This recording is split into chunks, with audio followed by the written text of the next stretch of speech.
The master Prakash classes YouTube channel Uttar Pradesh में UP TET और super TET इन दोनों परीक्षाओं की तैयारी करने वाले सभी भाई बंधु और माताओं बहनों का स्वागत करता है। तो शाम के 7 बज चुके हैं। शाम के 7 बजे हम लोग गणित के प्रैक्टिस सेट को सॉल्व करते हैं और इस प्रैक्टिस सेट को सॉल्व करने के हमारे कुछ उद्देश्य होते हैं, जिसमें से हमारा पहला उद्देश्य है कि गणित भैया सीखने का विषय होता है, आपके रटने का विषय नहीं होता है। जिस प्रकार आप जीएस रटते हैं उस प्रकार गणित रटी नहीं जा सकती है। रोज आप प्रैक्टिस सेट को सॉल्व करिए, आपको बहुत कुछ सीखने को मिलेगा।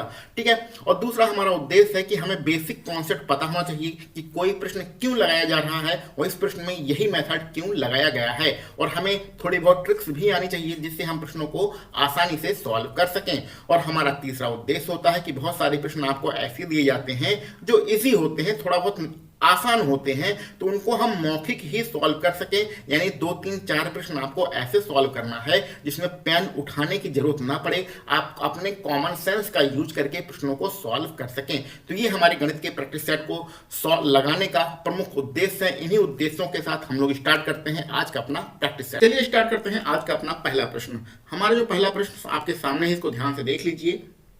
इसमें लिखा गया है कि एक शहर की जो जनसंख्या है वो 4% प्रत्येक वर्ष उसमें वृद्धि होती है।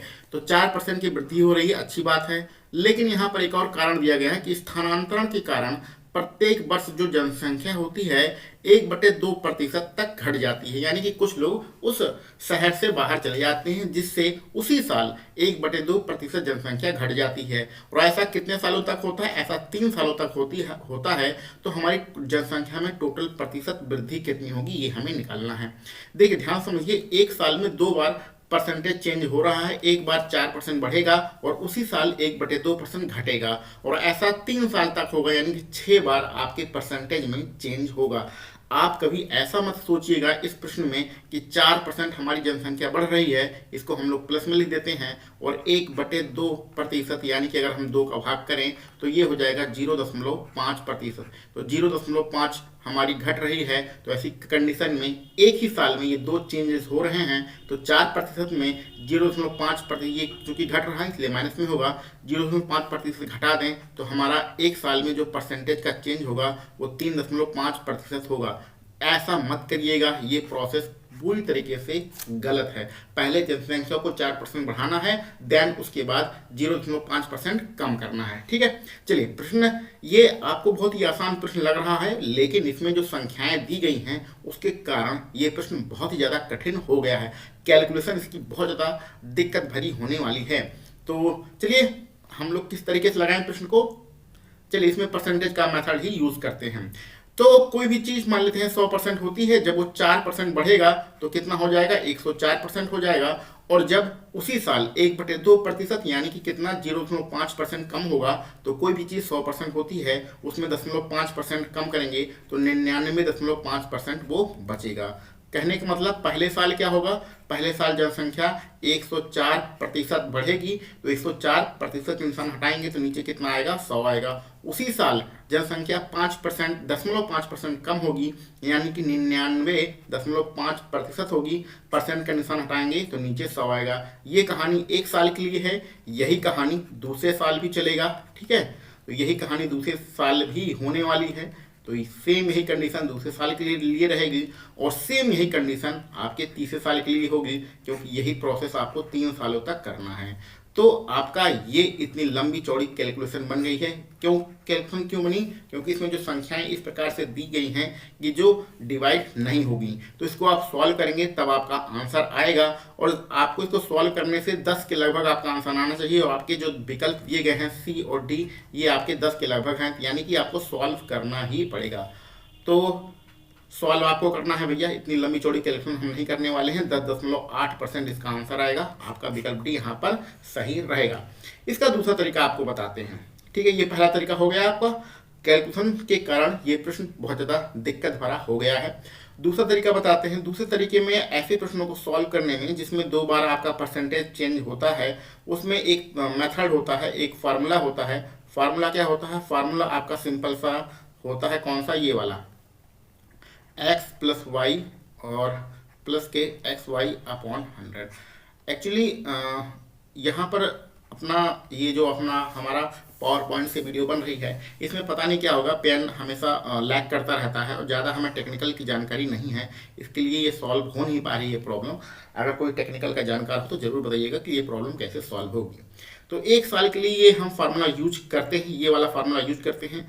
x क्योंकि इसको 4 मान लेते हैं, प्लस तो बढ़ रहा है यानी कि प्लस में रहेगा। y की वैल्यू हम ये दूसरी वाली वैल्यू मान रहे थे, एक ही साल में 2 बार परसेंटेज चेंज हो रहा है, तो x की वैल्यू हम 4 रखते हैं प्लस में, y की वैल्यू हम कितना रखेंगे 0.5 रखेंगे, तो 0.5 माइनस में रखेंगे और प्लस के xy रहेगा, तो y चूंकि माइनस में है इसलिए यहाँ पर माइनस हो जाएगा 4 और मल्टीप्लाई यहाँ नीचे लिख देते हैं 0.5 और डिवाइड कितना हो जाएगा बटे आपका कितना आ जाएगा 100 आएगा।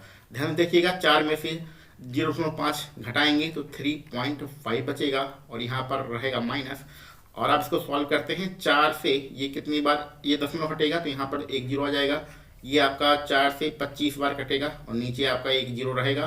5 से काटेंगे 25 को तो कितना 5×25 यानी कि 1 बटे कितना रहेगा 5×25 50 रहेगा। ठीक है, 1 जीरो और भी है, तो यानी कि इसको सॉल्व करेंगे तो आपका कितना आएगा 3.5 माइनस के यहाँ पर 2 जीरो रहेगा 0.02 ये रहेगा। और इसको सॉल्व करेंगे, देखिए प्रश्न कितना खतरनाक हो रहा है सिर्फ कैलकुलेशन के कारण।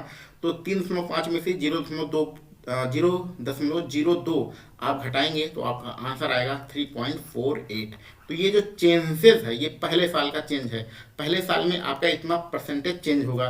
फिर यही जो फार्मूला ये वाला जो फार्मूला लगाया है इसको, क्योंकि अब आपको यही फार्मूला आपको 3 बार लगाना है, यही फार्मूला आपको 3 बार लगाना है, फिर आपको आंसर निकालना है। ये पहले साल के लगाया, फिर आपका पहले साल का टोटल कितना आ रहा है परसेंटेज 3.48% आ रहा है, दूसरे साल के लिए भी 3.48 आएगा, तीसरे साल के लिए भी 3.48 आएगा। तो अब आपको x की वैल्यू कितना 3.48 मान लेना है पहले साल के लिए। y मतलब ये जो फार्मूले में y लिखा है, लेकिन दूसरे साल के लिए भी आपका जो वैल्यू आएगी 3.48 ही आएगी।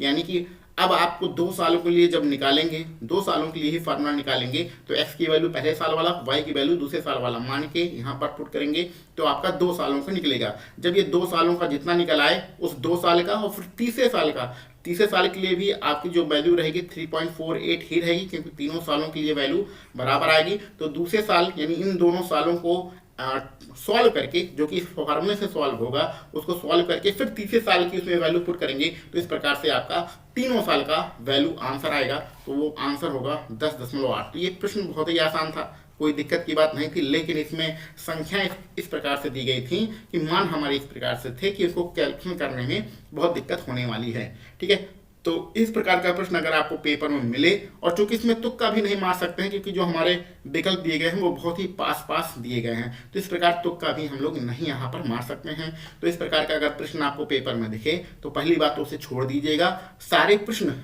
आप पूरे पेपर के सॉल्व कर लीजिए, फिर अगर समय बचता है तो इस प्रकार के प्रश्नों को सॉल्व करिए। ये आपको परीक्षा में 2-4 प्रश्न ऐसे दिए जाते हैं जिससे आपका समय खराब हो, बेकार हो और आप उसी प्रश्न के चक्कर में पड़े रहें और आपका पूरा पेपर खराब हो जाए। तो इस प्रकार जानबूझकर 2-4 प्रश्न आपको पेपर में दिए जाते हैं, तो ऐसे प्रश्नों के चक्कर में हमें नहीं पढ़ना है। आगे बढ़ते हैं अपने अगले प्रश्न। टीवी सेट का मूल्य 30% घटाने पर उसकी बिक्री जो है 20% बढ़ जाती है। तो 30% अगर टीवी सेट का मूल्य घट जाए, यानी कि इसमें यही फार्मूला लगाना है x प्लस के y और प्लस के XY/100। जब 2 बार परसेंटेज चेंज होता है किसी भी प्रश्न में तो यही फार्मूला काम करता है। यहाँ पर पहले वाले परसेंटेज को x मान लेते हैं, ये घट रहा है, देखिए घट रहा है ना, तो यानी x की वैल्यू घटने का मतलब वैल्यू जो होगी वो माइनस में होगी। जब कमी होती है या घटता है तो वो वैल्यू माइनस में होती है। और दूसरी वैल्यू को हम y मान लेते हैं और y क्या हो रहा है, y बढ़ रहा है, तो बढ़ने का मतलब होता है प्लस, यानी कि y की वैल्यू आपकी 20% रहेगी। फार्मूले में पुट करते हैं तुरंत आपका आंसर आ जाएगा, माइनस के 30 और प्लस के 20, और प्लस माइनस है तो यहाँ माइनस रहेगा, और यहाँ पर x की वैल्यू है 30 और मल्टीप्लाई बाई 20 और अपॉन हो जाएगा 100। तो 30 में से आपका 20 जाएगा, कितना बचेगा, माइनस के 10 बचेगा। और यहाँ पर ये 2 जीरो से कैंसिल हो गया, 3 दूनी 6 हो गया, -10 और -6 हो गया, माइनस के 16% आपका आंसर रहेगा। माइनस का चिन्ह हमें क्या बताता है कि माइनस का चिन्ह हमें ये बताता है कि हमारी कमी हो रही है। तो यानी कि कौन सा आंसर रहेगा, 16% घटी, यानी कि कम हो गया वैल्यू, यानी कि आपका विकल्प डी यहाँ पर बिल्कुल सही रहेगा। अगर प्लस का चिन्ह होता तो वो वृद्धि को शो करता, माइनस का चिन्ह हमेशा कमी को रिप्रेजेंट करता है।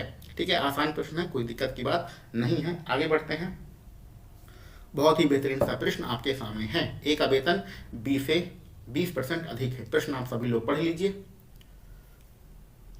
देखिए, जब भी आपको इस प्रकार का प्रश्न मिले तो ऐसे प्रश्नों को आप रेशियो मेथड से सॉल्व करिएगा, अनुपात विधि से सॉल्व करिएगा। तो यहाँ पर आप ए मान लीजिए और यहाँ पर आप बी मान लीजिए।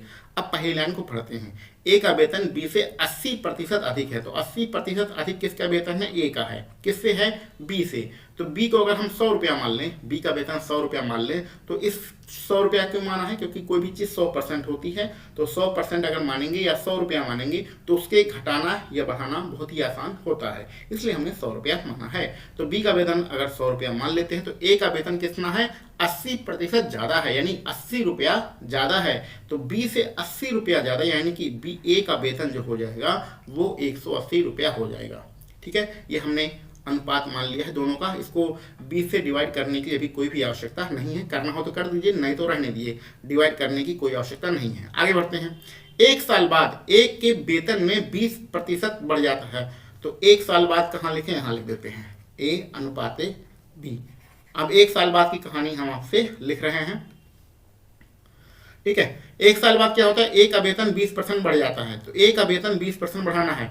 ए का वेतन कितना है? 180 रुपया है। ए का वेतन कितना भैया? 180 रुपया है। 180 का अगर 10% निकालेंगे तो एक जीरो हटा देंगे तो कितना हो जाएगा?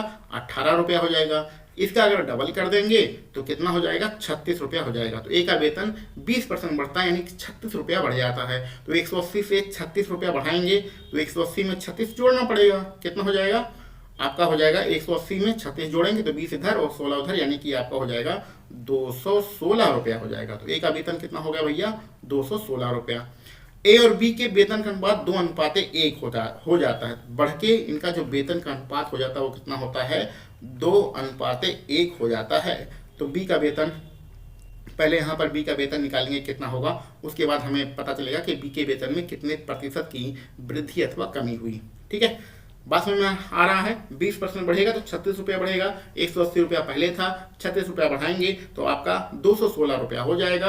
अब हमें पहले बी का वेतन निकाल लेते हैं। तो यहाँ पर आप साफ साफ देख रहे हैं ए का अनुपात कितना है? ए का अनुपात 2 है और बी का अनुपात 1 दिया गया है। तो 2 अनुपात की वैल्यू कितनी है? 2 अनुपात की वैल्यू आपके प्रश्न में कहाँ पर लिखे? यहाँ पर लिख देते हैं। ये थोड़ा सा गलती हो गई, एक मिनट।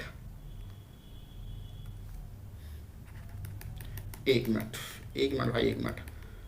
क्योंकि इसमें बहुत सारी ऐसे माताएं बहनें पढ़ती हैं जिनको बहुत ज़्यादा डिटेल में समझाना पड़ता है, इसलिए थोड़ा सा दिक्कत होती है। पूरा हर प्रश्न को डिटेल में बताना पड़ता है, और इसलिए अगर आप प्रश्न को सॉल्व कर लेते हैं तो कोई बात नहीं है, आप फटाफट आगे बढ़ जाया करिए। ठीक है, देखिए यहाँ पर ये 2 अनुपात है। 2 अनुपात की वैल्यू कितनी दी गई है? 216 दिया गया है, यानी कि 2 अनुपात की वैल्यू हमारी 216 है। यहाँ पर 2 का भाग कर देंगे तो 1 अनुपात की वैल्यू कितनी आएगी? 2 कम 2 और 2 8 16, यानी कि 108 रुपया हमारी बी की। और 1 अनुपात का मान कितना है? 1 अनुपात का मान ये बी के बराबर है, तो बी की वैल्यू कितनी होगी? 108 रुपया होगी। ए बी की वैल्यू कितनी होगी भैया? 108 रुपया होगी। ये बात समझ में आया? बी का मान कैसे निकालना है, क्लियर है ना? क्योंकि ए का अनुपात 2 था और 2 की वैल्यू 216 रुपया थी, तो इसमें अगर 2 का भाग कर देंगे तो 1 अनुपात का मान निकल आएगा। और 1 अनुपात का मान कितना है? बी के बराबर है, यानी कि बी का मान कितना आ जाएगा? 108 आ जाएगा। अब बी का वैल्यू देख लीजिए, पहले कितना था? पहले आपका 100 रुपया था, अब कितना हो गया है? अब आपका 108 रुपया हो गया है। पहले कितना था? 100 रुपया था, अब 108 रुपया हो गया है। कितना बढ़ रहा है? 8% की बढ़ोतरी हो रही है, 8% की वृद्धि हो रही है, यानी कि आपका विकल्प बी यहाँ पर बिल्कुल सही रहेगा। ठीक है, आसान प्रश्न है। तो इस प्रकार के जब भी आपको प्रश्न मिले आप इसी अनुपात के विधि से सॉल्व करने की कोशिश करिएगा। इसमें x और y मानने की कोई भी आवश्यकता नहीं है। आगे बढ़ते हैं अपने अगले प्रश्न पर। बहुत ही आसान प्रश्न आपके सामने है। घर के आंतरिक हिस्से पर किए गए खर्च उसके मूल्य का 40% है। यदि आंतरिक हिस्से पर 16 लाख रुपए लागत आती है तो आंतरिक हिस्से पर जो खर्चा किया गया है वो कितना है? 40% है। आंतरिक खर्चा कितना भैया? 40% है। ठीक है, और आंतरिक हिस्से पर जो रुपया खर्च हो रहा है वो 16 लाख रुपया है, यानी कि कहने का मतलब 40% की वैल्यू आपको 16 लाख दिया गया है। आपको क्या निकालना है, घर की कीमत निकालना है। घर की कीमत का मतलब क्या होता है, आपको 100% की वैल्यू निकालना है। बहुत ही आसान प्रश्न है। 40% की वैल्यू 16 लाख रुपया दिया गया है, तो 100% की वैल्यू क्या होगी। तो क्या करिए, इसमें 2 का भाग कर दीजिए। 2 का भाग करेंगे तो यहाँ पर 20% की वैल्यू निकल के आ जाएगी। 2 का भाग करेंगे तो यहाँ पर हो जाएगा 8 लाख रुपया। ठीक है, अब आपको 100% निकालना है। 100% निकालने के लिए इसमें 5 का गुणा कर दीजिए। बहुत सारे तरीके होते हैं। अगर आपको 40% पता है तो 100% तक पहुंचने के बहुत सारे तरीके होते हैं। हमें यहाँ पर जो समझ में आया वो हमने कर दिया। तो इसमें अगर 5 गुणा करेंगे तो इधर आ जाएगा आपका 100% और इधर हो जाएगा 8 पंच 40, यानी कि 40 लाख आपका आंसर आ जाएगा। और 40 लाख कहाँ है, विकल्प बी में है। विकल्प बी आपका यहाँ पर बिल्कुल सही है। बहुत ही आसान प्रश्न है। इसी प्रकार के आसान प्रश्न आपके पेपर में आते रहते हैं। बहुत ज़्यादा दिक्कत भरे प्रश्न नहीं आएंगे। 2, 4, 5 कठिन प्रश्न रहते हैं तो उसको हम लोग निपट लेंगे। सभी प्रश्न करेंगे, कोई दिक्कत की बात नहीं है। पूरे में से पूरे नंबर लाना ही आपका टारगेट होना चाहिए। आज के अपने आखिरी प्रश्न पर बढ़ते हैं। प्रश्न पढ़ के कंफ्यूज मत होइएगा। देखिए यहाँ पर आपको करना क्या है, पहले प्रश्न को ध्यान से समझ लीजिए। यहाँ पर आपको अंतर पूछ रहा है। अंतर कितना दिया गया है, 407 दिया गया है। ठीक है, मूल संख्या निकालनी है। तो जो मूल संख्या होती है, कोई भी संख्या होती है, वो 100% होती है। इस प्रश्न को हम लोग प्रतिशत के माध्यम से सॉल्व करेंगे। एक्स मानने की कोई भी आवश्यकता नहीं है। तो कोई भी संख्या होती है वो 100% होती है। पहले क्या करना है, उसमें 8% जोड़ देना है। तो हमारी संख्या कितनी हो जाएगी, 108% हो जाएगी। क्लियर। और बाद में उसे 3% घटाना है। 3% घटाना है तो अगर 100 में से 3% घटा देंगे तो 97% हो जाएगी। क्लियर।